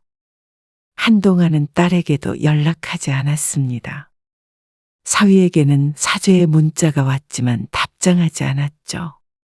그런데 몇 주 뒤에 뜻밖의 소식을 듣게 되었습니다. 엄마, 우리 시어머니 거의 쓰러지셨어. 왜? 고서방이 집도 명에 넘겨준다고 증여계약서 써가지고 보여드렸거든. 그리고 이제 용돈도 못 드린다고 그랬지. 생활에 여유가 없다고. 아이고, 그래서 연을 끝내 만에 하시니까. 고서방이 그러면 정말 연을 끊자고 그랬거든. 그러니까 알아 누우셨어. 피식 웃음이 났습니다. 그렇게 돈에 예민하더니 자신 몫이 없어지는 건 싫은 모양이었습니다. 그리고 고서방이 이제 시어머니 전화도 받지 말라고 내 휴대폰에서 번호 차단해버렸어. 괜찮대? 몰라. 고서방한테 전화하셔가지고 자꾸 욕하시는데. 처갓집에서 해줘도 난리고 안 해줘도 난리냐면서 호통쳤더니 아무 말 못하셨지. 씁쓸한 기분이 들었습니다. 사돈네 눈치 보느라 내 자식에게 해주고 싶은 것도 못 해줬으니 말이죠. 그리고 고서방이 정말로 집도 돌려드리자고 했는데 그건 내가 좀 천천히 생각해보자 그랬어. 당장이 너무 힘들어질 것 같아서 미안. 됐어. 그러면 세금밖에 더 나와? 열심히 벌어서 애 키우는 데 써. 미안해 엄마. 고서방도 엄마 얼굴을 못 보겠대. 어떻게 그런 부모에게서 사위 같은 사람이 나왔는지 모를 일이었습니다. 보기 엉뚱한 사람에게 굴러 들어간 듯 했습니다. 신 씨는 이번에는 딸에게 시부모님에게 잘하라는 말은 하지 않았습니다. 대접도 자격이 있는 사람이 받는 것이었으니 말이죠. 생활비 안 주면 그래도 돈은 많이 모으겠네. 차라리 잘 된 것인지 몰랐습니다. 사위에게는 모르겠지만 확실히 딸은 숨통이 트인 것 같았습니다. 졸지의 부모와 연을 끊게 된 사위가 안쓰러웠습니다. 고서방이랑 한번 와. 맛있는 거 해줄게. 알았어. 시간 날 때 한번 갈게. 신 씨는 딸과의 전화를 끊고 생각에 빠졌습니다. 참 어리석은 사돈이었습니다. 형편 좋은 사돈을 만나서 딸이 풍족하게 지냈다면 신 씨도 좋을 것 같았습니다. 그리고 그동안 안 좋은 소리를 들어도 혹시나 내 딸에게 피해가 갈까봐 참아 넘겼던 순간들이 후회가 됐습니다. 몰상식한 사람들에게 상식적으로 행동하려고 했기 때문에 신씨 가족을 만만하게 본 것이었겠죠.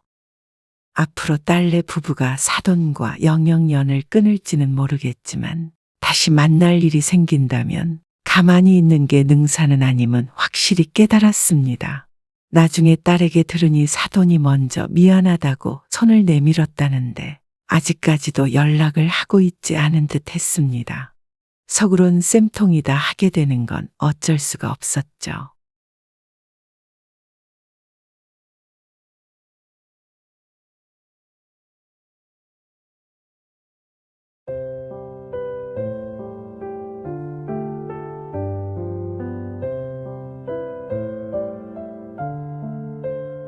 이 집은 저분이랑 공동 명의로 사셨더라고요. 그게 뭐 어쨌다는 거야? 어떻게 이러실 수가 있어요? 자식 생각은 안 하세요? 자식 생각? 네. 어떻게 저분이랑 공동 명의로 집을 사세요? 원래 살던 그 아파트 절반을 저분 주신 거나 마찬가지잖아요. 그럼 저희는요? 아빠 재혼하실 때 분명히 말씀드렸잖아요. 이런 문제 아니면 재혼 반대 안 한다고요. 그리고 그 뒤로 한 말은 기억이 안 나나 보다. 그건 그냥 한 소리였죠. 정말 그럴 생각은 없었어요.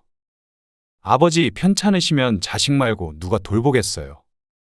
그래서 쓰러졌다는 말 듣자마자 내 재산부터 알아본 거냐? 너희가 사람이라면 이렇게 못 찾아오지 않겠냐? 무슨 말씀이세요?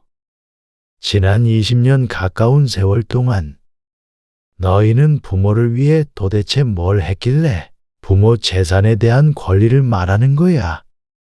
그리고 그런 게 있다고 하더라도 너희 입으로 포기하겠다고 말하고 발길을 끊었지. 너희가 인두겁을 쓴 악마가 아니고 뭐냐? 말씀이 심하시네요. 사람들에게 물어보세요. 재혼한 여자한테 홀려서 자식들 내팽개치고 집은 공동명의로 해버리시고 재산도 다 갖다 바치시게요? 오늘 이야기 속 주인공은 76세 오문성 씨입니다. 그리고 그의 아들과 딸에 관한 이야기이죠. 아내와 사별 후 한참 뒤에 만난 지금의 아내가 오 씨의 병수발을 든 지가 벌써 20년이 다 되어갔습니다. 그동안 아버지가 아프든 말든 신경도 쓰지 않고 살았던 자식들이 이제 와서 오 씨의 아내를 꽃뱀 취급을 하며 삿대질을 했습니다. 그리고 자식들에게 오 씨는 늙어서 꽃뱀에게 홀려 자식들을 저버린 등신이나 마찬가지였죠. 모르는 사람이 본다면 오 씨를 손가락질 하겠지만 오 씨는 늙음악까지 오로지 자식들만을 위해 살아왔습니다. 결혼 전에도 후에도 자식 뒷바라지 하느라 일만 하며 살아온 인생이었습니다. 그만하면 오 씨도 부모로서 충분히 했다고 생각했습니다. 물려줄 재산이 대단히 많은 건 아니었지만 그것도 자식들에게도 당연히 나눠 돌아갈 것이었습니다. 20년 가까이 같이 산 아내와 집 하나 공동명의 한 것으로 이렇게 쫓아올 줄은 몰랐습니다. 그 정도 세월이면 어머니로서는 아니더라도 아버지의 아내로서는 인정을 해줄 때도 되지 않았나 싶었습니다. 하지만 오 씨의 자식들은 끝까지 오 씨 앞에서 돈 타령뿐이었습니다. 오 씨는 20대 중반에 결혼을 했습니다. 그리고 아이 둘을 낳았죠. 아들 하나 딸 하나를 낳고 얼마 안 돼서부터 아내는 거의 병상에 누워 있었습니다. 조금 나아졌다가도 다시 몸져 누웠고 그런 아내의 병수발은 온전히 오 씨의 몫이었습니다. 그리고 어린 자식들도 오 씨의 손으로 다 길렀다고 해도 과언이 아니었습니다. 일하며 아내 돌보며 자식들까지 키우는 삶이 결코 쉽거나 희망적이지 않았습니다. 여러 일을 혼자 해야 하다 보니 어떤 일도 완벽하게 못했던 것 같았습니다. 일을 하다 보니 아내만 신경 쓸 수도 없었고, 아이들은 어쩔 땐 부모 없는 아이들처럼 보이기도 했고, 직장에서도 힘든 나날을 보냈습니다. 하지만 그마저도 행복한 삶이었다는 걸 아내가 떠난 뒤에 깨달았습니다. 넷이었던 가족 중 하나가 사라지니 빈자리가 무척이나 공허했습니다. 그렇지만 아내는 떠났지만 슬퍼할 겨를 조차 없이 다시 일을 해야 했고 자식들을 돌봐야 했습니다. 그래도 엄마 없는 서름을 느끼지 않도록, 부족함을 느끼지 않도록 자신의 삶을 자식들에게 바쳤습니다. 너 언제까지 그렇게 살래? 너 좋다는 사람 있으면 누구라도 좀 만나라, 사별한 지 3년 정도 지났을 때 집에서도 재혼을 하라며 닥달했습니다. 우리 동창 중에서 몇 년 전에 이혼한 딸내미가 있다더라. 네 얘기했더니 다리 좀 놔줬으면 하는 눈치야. 그쪽은 애도 없대.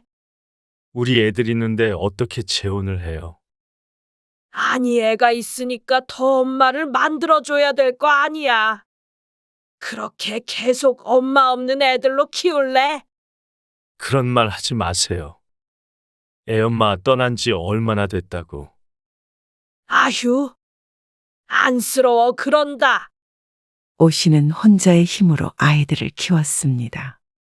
원하는 공부시켜주기 위해서 지원을 아끼지 않았고 둘 다 직장에 들어가고 독립을 시키니 그제서야 겨우 인생의 쉼표를 찍을 수가 있었죠.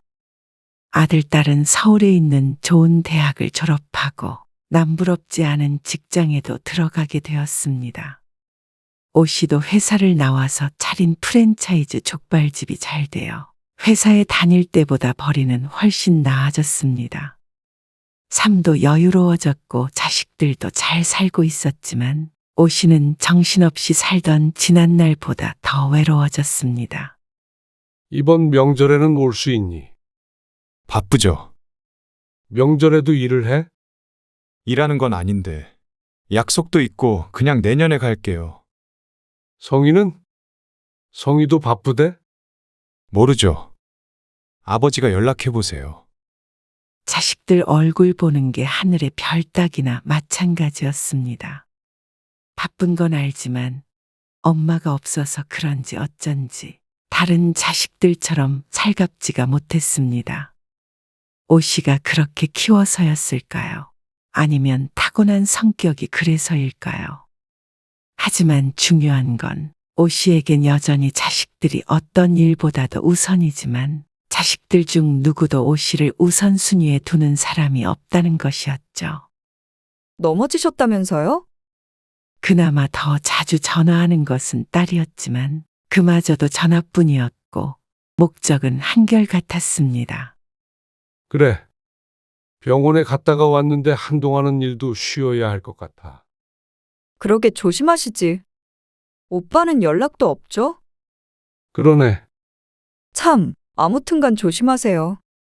그리고 전화드린 건 다름이 아니고요. 이번 달에 저 보증금 조금만 보태줄 수 있으세요? 보증금? 이사 가려고 하는데 반전세라 2천만 원 정도 더 필요해서요.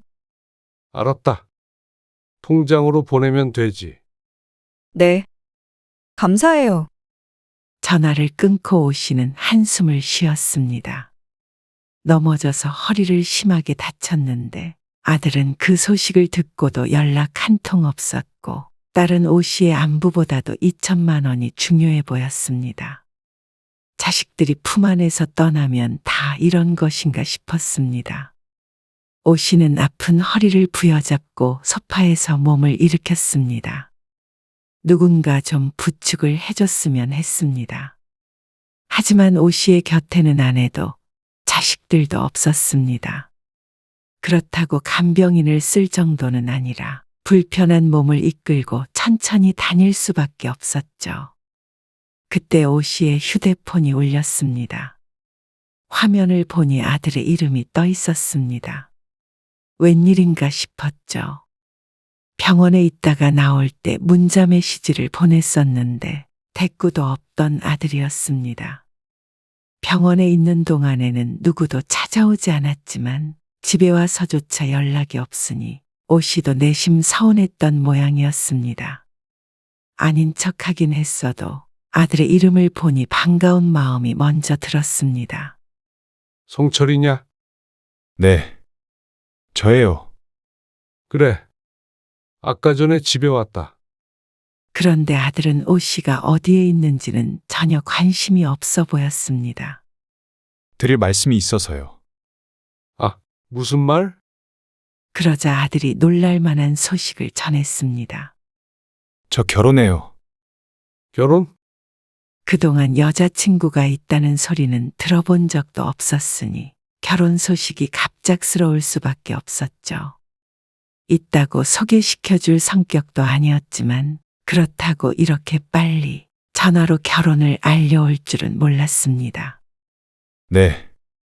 결혼하려고 하는데 얼마나 지원해 주실 수 있으세요? 다짜고짜 묻는 아들. 물론 아들, 딸들 결혼시키기 위해서 모으고 있는 돈은 있었습니다. 아직 3, 4년 정도는 남은 줄 알았기 때문에 조금 당황스러울 뿐이었죠. 1억 정도 보태줄 생각하고 있다. 그러자 아들이 잠시 말을 멈췄습니다. 1억이요. 반응은 그리 좋지 못했습니다. 그걸로 집을 구하기는 힘들겠네요. 그러자 오씨도 생각에 빠졌습니다. 딸 결혼을 위해서도 자금이 필요하지만 딸은 결혼하려면 몇 년 남았을 듯해서 아들에게 좀 더 지원해 주기로 했죠. 좀 더 마련해 볼 수 있을 테니까. 우선 전세로 구해봐. 상대방도 어느 정도 보탤 거 아니냐? 그러면 신혼생활을 시작하는데 부족한 건 아니라고 생각했습니다. 일단 알겠어요. 그렇게 알고 결혼 준비할게요. 그 상견례라던가 그런 것도 해야 하지 않어? 그건 부수적인 것들은 생략하기로 했어요. 성희도 바쁠 텐데 아버지랑 저만 가서 밥 먹고 오는 게 뭐가 의미가 있겠어요. 아, 그러냐? 여동생이 바쁘니 상견례도 생략하자는 아들의 말이 이해는 가지 않았습니다. 결혼을 아무리 간소하게 한다고 하더라도 사돈의 얼굴도 모르는 상태로 식을 올리는 경우는 듣도 보도 못했으니 말이죠. 하지만 어쩐지 탐탁하게 생각하지 않는 듯해서 오씨도 그저 그러라고 하고 말았습니다. 용건은 그게 끝이에요. 다음에 다시 전화 드릴게요. 그래. 오씨는 전화를 끊고서도 한참 생각에 빠져 있었습니다. 아들과 그리고 딸과 통화를 하면 할수록 오씨의 상실감과 외로움은 커져만 갔습니다. 자식들에게 자신이란 존재는 과연 무엇인가 하는 생각이 들 때면 아내가 떠올랐습니다. 아내가 있었다면 좀 달랐을까 싶었습니다. 각자 먹고 살기 바쁜 아들, 딸은 아버지가 다쳐서 병원에 있는 동안엔 찾아오지도 않았고 아픈 허리로 어떻게 퇴원을 했는지, 지금 혼자서 밥은 챙겨 먹는지 그런 것들은 안중에 없는 것 같았습니다. 자식들에게 아버지란 존재는 돈이 나오는 화수분 같은 것일 뿐이지 않을까 하는 생각마저 들었습니다. 오씨는 짧은 한숨을 한번 짓고는 부엌으로 가서 밥을 차렸습니다. 김치와 깻잎 장아찌, 계란 후라이에 간단히 차린 밥을 홀로 먹었습니다. 집에는 딸각딸각 젓가락이 밥그릇에 부딪히는 소리만 들렸죠. 결혼 전에도 아버지에게 무관심했던 자식은 결혼 후에는 말할 것도 없었습니다. 하지만 그렇게 외로운 오씨의 삶에도 새로운 인연이 찾아왔습니다. 사별한 지 10년이 훌쩍 넘었을 때였습니다. 지인의 지인으로 오래전부터 오며 가며 마주치던 사람이었고 마찬가지로 배우자와 사별한 상태였습니다. 워낙 젊은 나이에 남편을 잃은지라 자식도 없이 혼자 살고 있었는데 친구처럼 지내다가 오 씨가 허리를 다쳤을 때 물리치료 받던 병원을 우연히 같이 다니면서 가까워졌습니다. 비슷한 처지에 서로 말을 주고받다가 정이 들었죠. 그렇게 1년, 2년 시간이 지나서 자연스럽게 살림을 합치는 이야기까지 나오게 되었습니다. 그렇지만 딸의 결혼보다 우선시 될 수는 없었습니다. 마침 그때 딸의 결혼 이야기가 나올 때라서 오 씨는 기다렸습니다. 그리고 첫째 아들에게 지원해 주었던 만큼 딸에게 지원해 주고 결혼을 시키니 이제서야 할 일을 마친 기분이 들었습니다. 그래서 딸이 결혼한 1년 뒤쯤에 오 씨가 자식들에게 재혼 이야기를 꺼냈죠. 같이 사신다고요?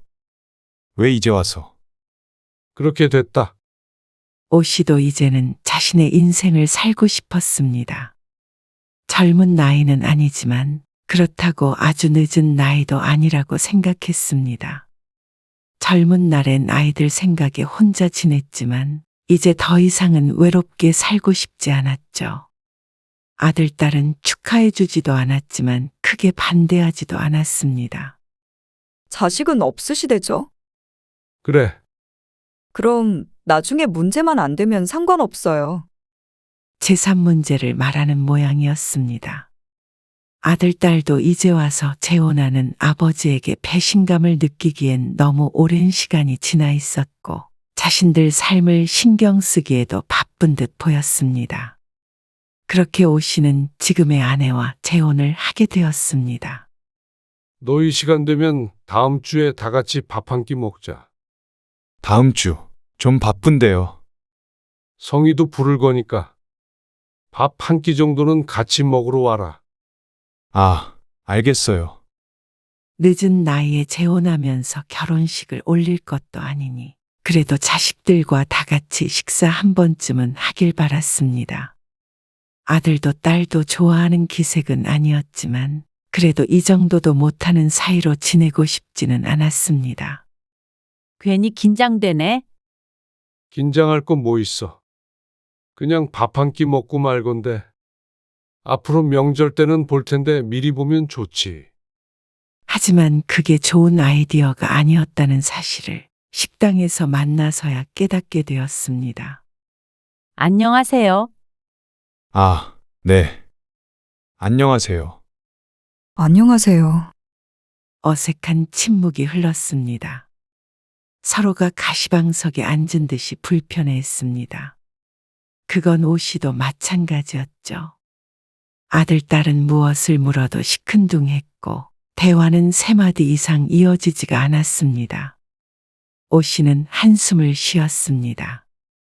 사이좋게 지내는 것은 꿈도 꾸지 않았지만 시간이 지나도 대면대면한 사이는 변하지 않았습니다. 하지만 어쩔 수 없었죠.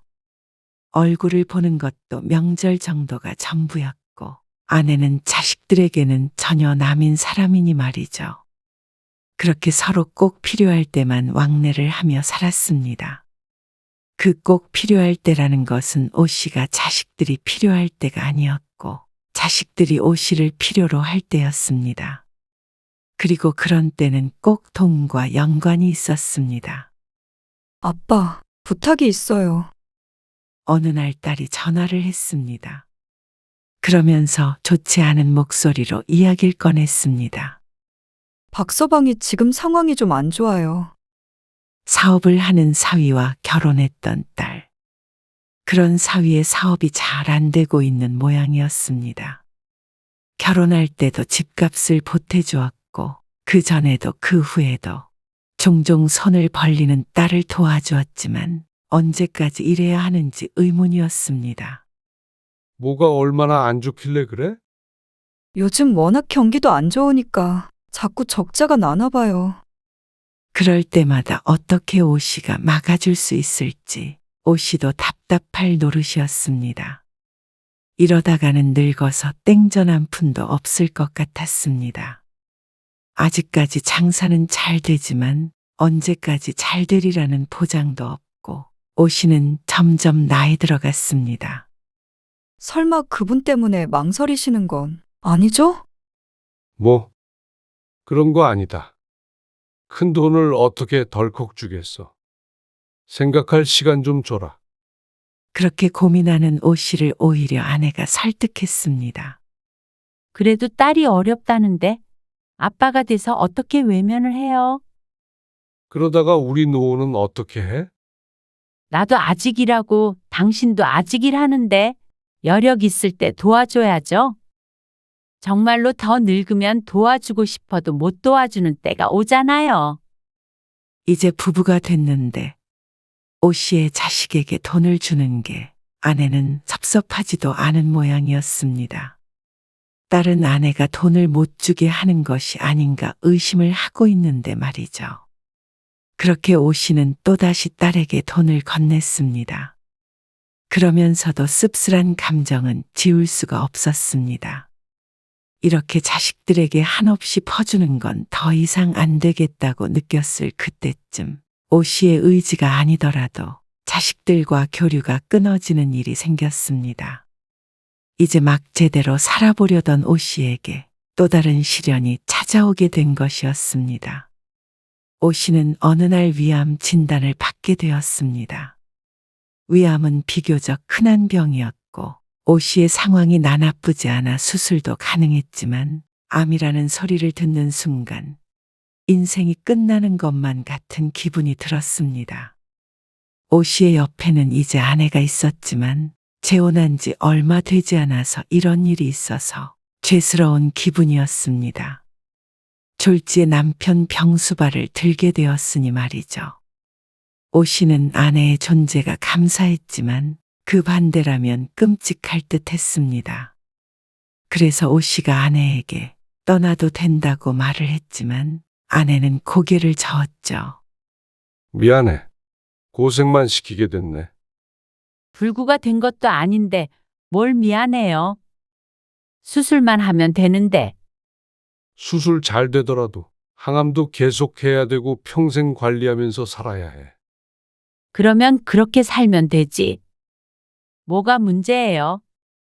아내의 말처럼 불구가 된 것은 아니었지만 이제 더 이상 경제 활동을 이어가기도 힘들었습니다. 오 씨가 그렇게 되고 나서는 아내는 하던 일을 그만두고 오 씨의 족발집에서 오 씨 대신 일을 했습니다. 직원들이 있었지만 그래도 고생스러운 일이었습니다. 그런데 정작 오 씨가 평생을 다 바쳐 키웠던 아들, 딸들은 그런 오 씨를 외면했습니다. 오 씨가 병원에서 고생하고 퇴원하고 다시 일상생활로 복귀하는 과정에서 도움을 요청하는 오 씨에게 아들, 딸은 선을 그었습니다.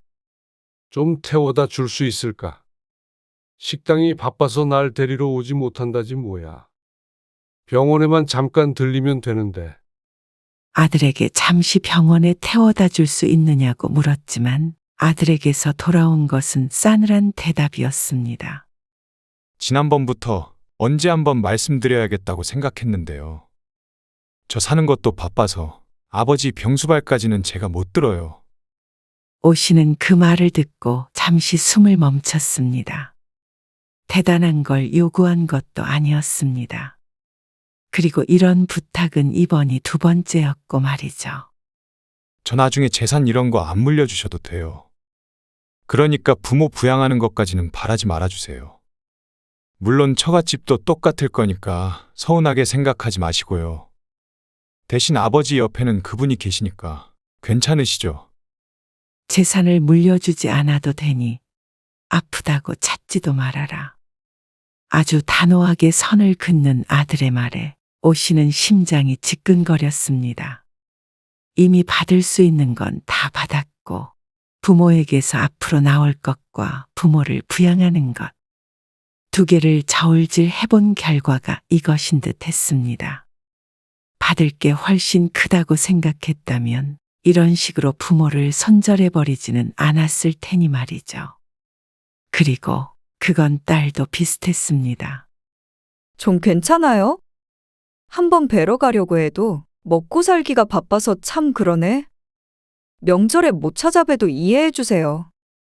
두 분이서 오붓하게 지내시고. 말은 그럴듯했지만 딸도 그날 이후로 발길을 끊어버렸습니다. 사위의 사업이 다시 잘 되고 있는지 아닌지도 몰랐습니다. 딸 또한 몸이 아픈 부모는 그저 짐짝일 뿐이라고 생각하는 듯 했습니다. 이해 못할 것도 아니었지만 오 씨의 인생이 헛되게 느껴지는 것은 어쩔 수 없었습니다. 어쩌다 자식들이 저렇게 됐는지 오 씨는 아내가 떠난 뒤에 자식들을 위해 그저 열심히 살았습니다. 너무 열심히 사느라 자식들의 마음이 떠난 줄 몰랐던 것이 죄라면 죄였습니다. 버겁게 살아왔던 지난 날들이 후회가 되었습니다. 무엇을 위해서 그렇게 달려왔나 싶었죠. 평생 오 씨가 헌신한 자식들은 오 씨를 외면했고 엉뚱한 남자를 고른 아내만 하지 않아도 될 고생을 하고 있었습니다. 같이 늙어가는 처지에 서로를 안 챙기면 누가 챙겨주겠어요? 자식들이라고 아픈 부모가 달가올까? 근데 나도 언제 아파질지 모르는 거잖아요. 그땐 당신이 나 챙겨줘야지, 뭐. 그렇게 오 씨와 자식들은 10년이 넘는 세월 동안 연락을 하지 않고 지냈습니다. 아내는 그런 오 씨를 걱정했지만 오 씨도 더 이상 자식들에게 마음 주지 않고 살기로 다짐했습니다. 그동안 오 씨는 치료를 꾸준히 받았고 몸은 회복이 돼서 더 이상 건강이 악화되는 일은 없었습니다. 회복한 후에는 식당에도 나가서 아내와 함께 일을 했죠. 오 씨도 아내도 그렇게 70대가 되었습니다. 그리고 운영하던 식당도 몇 년 전에 접었고 한적한 노년의 삶을 보내고 있었습니다. 이사를 가는 게 어떨까 해. 갑자기 이사요? 더 이상 여기서 살 의미가 있나? 집도 낡았고 좀 외곽에다가 집이나 짓고 살지 뭐. 그건 좋긴 하겠네요. 텃밭도 작게 있으면 참 좋겠네. 그럼 그렇게 할 수 있지. 이 집 팔아서 이사 가자고. 다행스럽게도 그동안 살던 집의 집값이 올라서 팔고 경기도 외곽이나 지방으로 내려가면 꽤나 살만하게 살 수 있을 것이었습니다. 그렇게 오 씨는 살던 집을 처분하고 이사를 했습니다. 그렇다고 정말로 집을 직접 지은 건 아니었고 지어져 있는 단독주택을 한 채 구입했습니다. 그리고 그 집은 아내와 공동 명의로 해놓았습니다. 살던 아파트는 오 씨의 이름으로 돼 있었지만 20년 가까이 살면서 아픈 오 씨를 돌봐주고 대신 일하며 고생한 아내에게는 더한 것도 해주고 싶었습니다. 사실 아내의 이름으로 사고 싶었지만 오 씨도 자식들 생각을 안 할 수가 없었고 아내도 반기지 않았죠. 이사를 했다는 사실은 자식들에게 알리지 않았습니다. 그렇게 오 씨는 아내와 함께 살던 곳을 벗어나서 노후 생활을 보냈습니다. 앞으로 10년을 더 살지 20년은 더 살지는 모르겠지만 집도 있고 굶어 죽지 않을 만큼의 노후 자금도 있으니 건강만 챙기면 참 행복하겠다고 생각했습니다. 그런데 오 씨를 고생시켰던 몸뚱이는 끝까지 말을 듣지 않을 모양이었습니다. 70대 중반. 암은 완치가 됐지만 그 이후로는 쭉 걷기 운동도 열심히 하고 지냈습니다. 그런데 아침 일찍 걷고 집에 돌아온 어느 날에 오 씨는 집에서 쓰러졌습니다.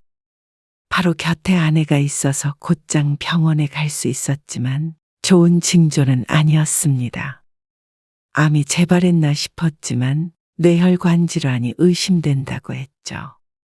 검사를 마치고 오 씨는 깊은 잠에 빠졌고 그 옆을 아내가 내내 지켰습니다.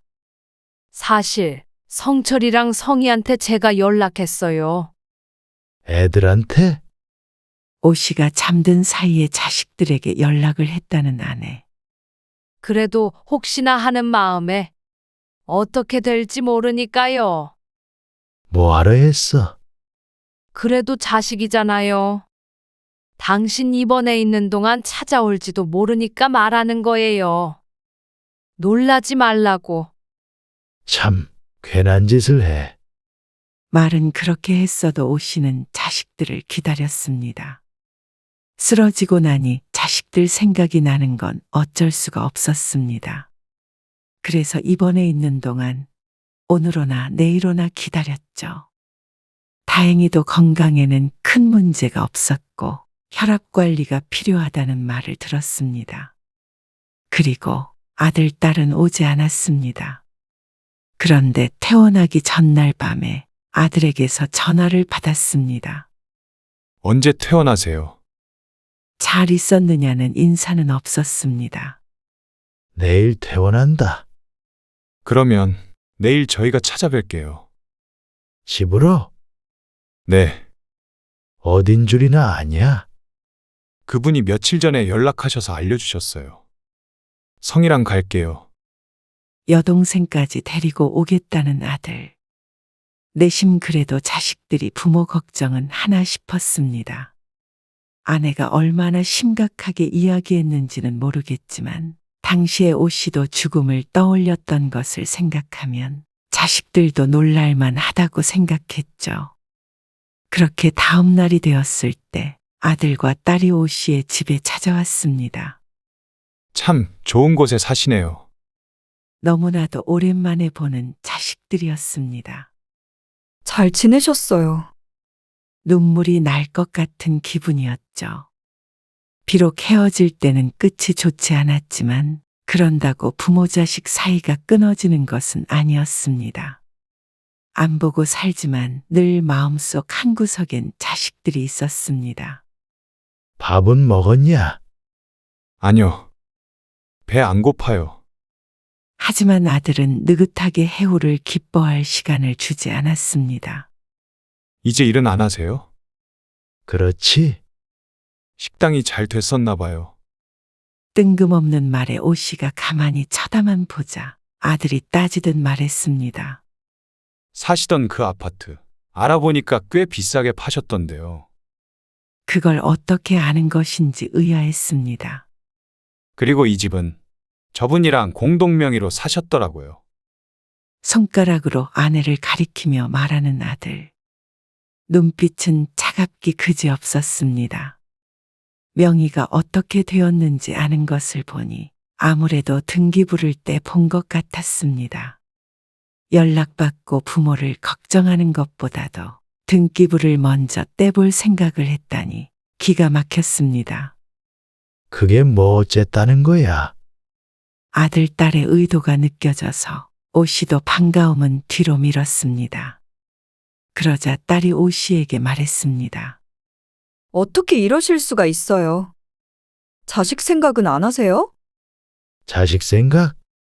네. 어떻게 저분이랑 공동 명의로 집을 사세요? 원래 살던 그 아파트 절반을 저분 주신 거나 마찬가지잖아요. 그럼 저희는요? 기가 막혔습니다. 재산은 필요 없으니 부양받을 생각하지 말라며 연을 끄는 것은 오 씨가 아니라 자식들이었습니다. 그런데 이제 와서 자식들 생각은 안 하냐는 말에 대꾸할 힘조차 없었습니다. 아빠 재혼하실 때 분명히 말씀드렸잖아요. 이런 문제 아니면 재혼 반대 안 한다고요. 그리고 그 뒤로 너희들이 한 말은 기억이 안 나나 보다. 그건 그냥 한 소리였죠. 정말 그럴 생각은 없었어요. 아버지 편찮으시면 자식 말고 누가 돌보겠어요. 그럼 암에 걸렸을 때는 왜 돌봐주지 않은 건데? 그건 이분이 계시니까. 그래? 이 사람이 그동안 병수발 들고 일하고 했다. 그 정도 받을 자격은 있어. 그리고 집을 팔고 이사는 했지만 그동안의 재산은 이 사람하고 같이 일해서 번 돈이야. 너희가 이래라 저래라 할 문제는 아니잖냐? 아니, 왜 저희가 아버지 재산 가지고 말을 못해요? 아버지 재산이면 저희 재산도 되는 거죠. 피 한 방울 안 섞인 사람보다는 저희를 챙기셔야죠. 그래서 쓰러졌다는 말 듣자마자 내 재산부터 알아본 거냐? 참 허무했습니다. 이런 것이 오 씨가 그리워했던 자식들이라니 씁쓸한 감정이 마음을 아프게 했습니다. 집을 공동명의 한 것은 오 씨가 자식들에게 쏟아부은 것에 비하면 아무것도 아니었습니다. 죽으면 오 씨의 몫은 자식들에게도 돌아갈 것이고 말이죠. 그런데 빈털털이라고 생각했던 부모가 재산이 조금 있는 것 같자 득달같이 찾아온 자식들이 악귀처럼 보였습니다. 너희가 사람이라면 이렇게 못 찾아오지 않겠냐? 무슨 말씀이세요? 지난 20년 가까운 세월 동안 너희는 부모를 위해 도대체 뭘 했길래 부모 재산에 대한 권리를 말하는 거야? 그리고 그런 게 있다고 하더라도 너희 입으로 포기하겠다고 말하고 발길을 끊었지. 너희가 인두겁을 쓴 악마가 아니고 뭐냐? 말씀이 심하시네요. 사람들에게 물어보세요. 재혼한 여자한테 홀려서 자식들 내팽개치고 집은 공동명의로 해버리시고 재산도 갖다 바치시게요? 공동명의를 하든 집을 사주든 내 돈이잖냐? 이 여자가 자식보다 소중하다는 말씀이시죠? 이 여자? 이런 나쁜 놈을 봤나? 내가 언제 이 사람한테 어머니 대접하라더냐? 그래도 아버지와 재혼한 사람한테 최소한의 예의도 없구나. 나는 할 말 없으니까 썩 꺼져라. 자식하고 이렇게 등지고 맘 편히 사실 수 있겠어요? 그동안 맘 편히 잘 살았어. 사실은 그렇지 못했습니다. 마음 한구석에 늘 밟히던 자식이었습니다. 하지만 지금 이 순간 이후로는 다시는 그럴 일이 없을 것 같았습니다. 나 죽으면 내 몫은 너희들에게 갈 거라고 생각해서 그래서 이 사람한테 집 다 안 주고 공동명의로 한 거야. 그런데 지금 너희 보니까 그럴 필요도 없었을 것 같다. 나도 나 죽을 때까지 돌봐줄 사람한테 답례는 해야 할 거 아니야? 아빠, 이건 아니죠. 잘못 생각하고 계신 거예요. 저희는 그래도 잘 지내보고 싶어서 찾아왔어요. 아니, 차라리 내 몫을 길에다 내버리는 한이 있어도 너희한테는 한 푼도 못 줘. 그러니까 다시는 찾아오지 마. 기부요?